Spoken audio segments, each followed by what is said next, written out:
Beyond words, our souls collide in the rhythm where dreams reside.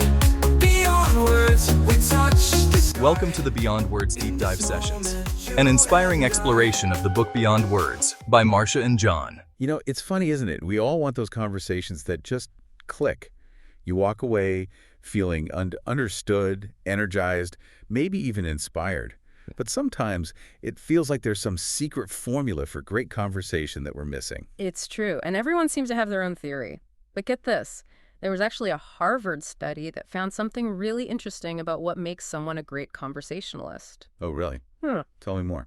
What'd they find? Well, they found that the people who were rated the highest by their conversation partners, the ones who were considered the most engaging and charismatic, were the ones who asked the most questions. No way. So it's not Yeah. about being a brilliant orator or a captivating storyteller. It's about asking questions. Exactly. It all comes down to genuine curiosity. That makes so much sense, because when you're genuinely curious about someone, you're not just waiting for your turn to talk, right? You're truly present, listening, and engaging with what they have to say. 100%. And speaking of approaching conversations the right way, we're diving deep into this fascinating book today called Beyond Words. Think of it as our treasure map for better conversations. Ooh, I like the sound of a treasure map. So what kind of treasures are we digging up today? Well, one of the big takeaways is this idea that effective communication, especially for those really important conversations, is about navigating different levels. The book calls it the P3RAC model, but honestly, that sounds way more complicated than it actually is. EP3RAC. Okay, I'm already feeling a little lost. Can we break that down for our listeners? What does that even mean? Absolutely. Think of it like this. Imagine you're walking through a house. Each room represents a different element of a successful conversation. Ready to take a little tour? Okay, I'm game. Lead the way. And Where do we start in our conversational house? well, like any good house, we need a strong foundation. And in the world of conversation, that foundation is purpose. Purpose. Right. We have all been in those conversations where it feels like we're just talking in circles, right? No one's really sure what the point is, and it just kind of fizzles out. Exactly. And that's why this book is so great. It doesn't just throw these concepts at you. It gives you actual tools to use. Like, it gives you this killer opening question that you can use in any conversation to make sure everyone's on the same page from the get-go. Okay, I'm listening. What's the question? It's, what would you like to see happen in the next? And then you fill in the time frame. Could be hour, could be week, whatever, to give you the feeling that this conversation has been worth the time. Wow, that is a powerful question, because it immediately gets everyone aligned on the purpose right. Yeah. No more guessing games. Precisely. So we've got our purpose, our foundation. What's the next room in our conversational house tour? This room is all about the people involved, which might seem obvious, Right. but it goes a lot deeper than you might think. See, the book talks about the power of roles in communication.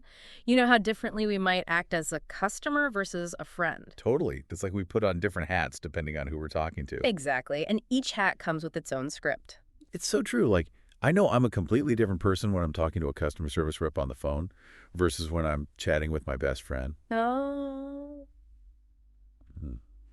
Speaking of different hats, the book actually tells this great story about a salesman who was terrible at cold calls Oh, yeah. until he started pretending to be the customer. Like, he'd even mimic their tone of voice. No. And guess what? It completely transformed his approach. That's wild. How so? Well, he stopped focusing on closing the deal and started genuinely trying to understand their needs, really stepping into their shoes. That's a powerful example of how the roles we adopt, even subconsciously, can totally shape how we communicate. And this isn't just about those external conversations either. It's about the roles we play in our own heads, those internal dialogues we have with ourselves. Oh, that is such a good point. Like, that little voice in your head, it can either be your biggest cheerleader or your worst critic, right? Exactly. And depending on which role it's playing, it can really influence how we approach a conversation. It's true. And that's why recognizing those internal roles is so key to understanding why we might approach certain conversations with, apprehension or even fear. It's like we're almost pre-programming the outcome before we even say a word. But okay, so if we can learn to recognize those roles, both the internal and external ones, Yes. we can actually choose to play them differently. Right, exactly. More intentionally, more strategically. Which leads us to the next room in our conversational house, Right. priority. And isn't that really all about understanding our values? You got it. what matters most to you in this conversation. Those are your priorities, your values, and the other person has them too. Remember our salesperson. He finally realized that understanding the customer's values was the key to changing the whole dynamic of the conversation. It's true, because it's not about pushing a product, it's about connecting with what the other person genuinely cares about. But hold on. Before we get ahead of ourselves and start brainstorming solutions, we've got to talk about the next room in our house tour, resources. And this is where I think things can get a little tricky.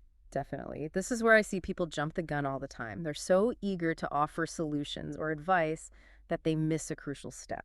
We need to hit the pause button for a second, right? Take a breath before jumping in with all the answers. Exactly. Because what we often forget is the importance of understanding the effects of those resources. How are they actually going to play out in the other person's world? It's not enough to just offer solutions. We've got to think about how those solutions will actually land, right? 100%. The book gives this great example of a conversation that gets interrupted by, of all things, street performers. No way. That's hilarious. Right. So naturally, one person is super annoyed by the interruption. Of course. But the other person sees it as this fun, spontaneous moment.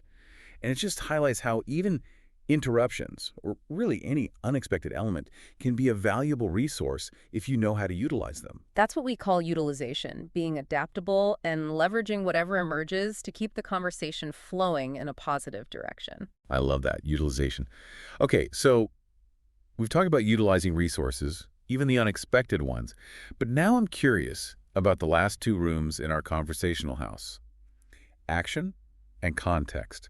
Are they kind of like two sides of the same coin? They are. Think of it this way.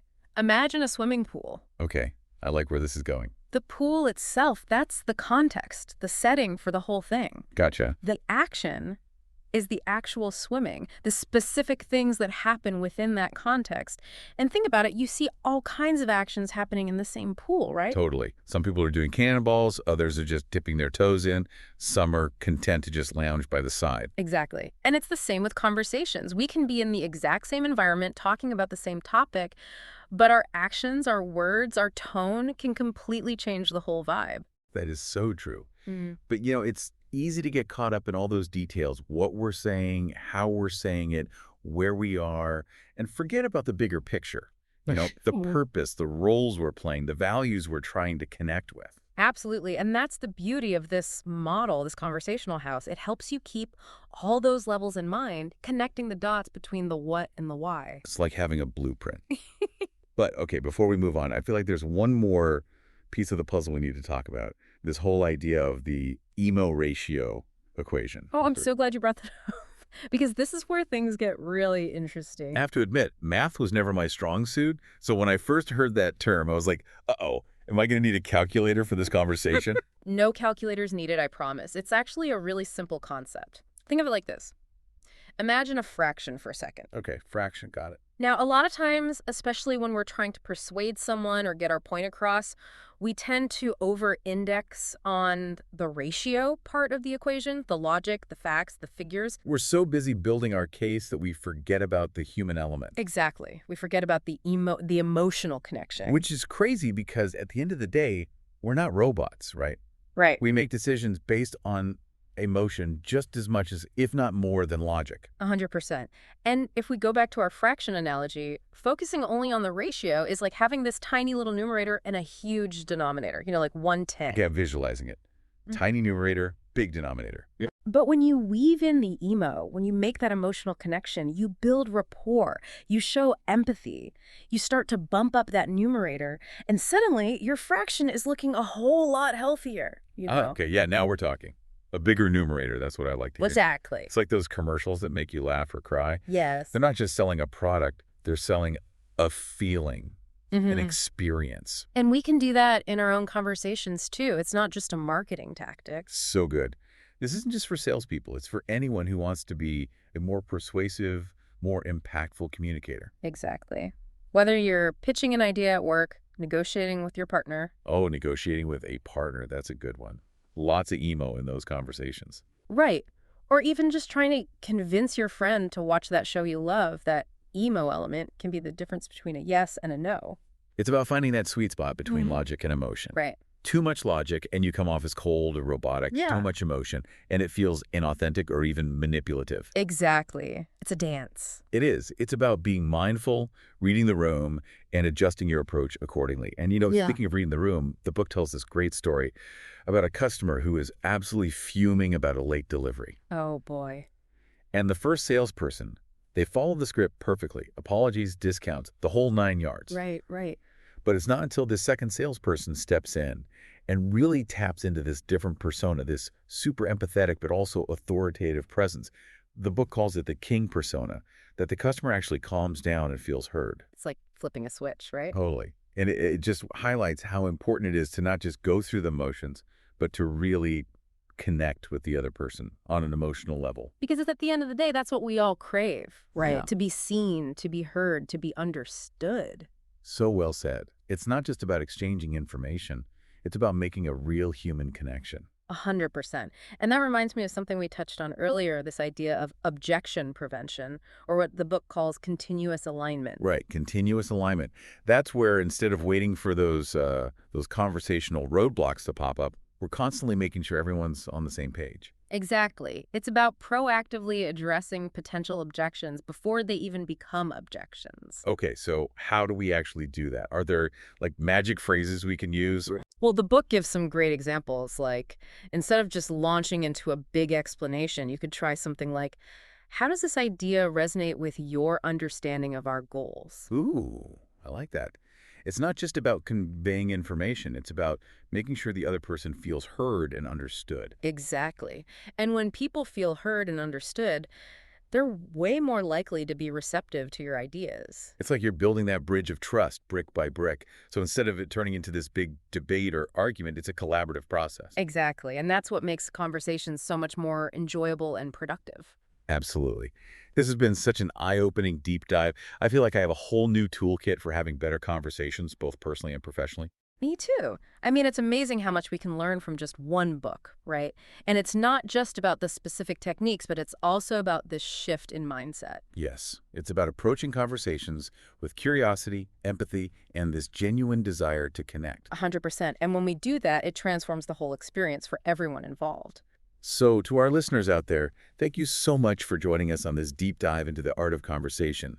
We hope you've gained some valuable insights and feel inspired to go out and have those truly meaningful, impactful conversations. Because at the end of the day, that's what it's all about, isn't it? Connecting with each other, understanding each other, and making a difference in the world, one conversation at a time. Thank you for listening. Give us a like and share your comments. Order the book via the link in the comments. Stay tuned for more. Beyond words, our souls collide in the rhythm where dreams reside. Beyond words, we touch the sky. In this moment, you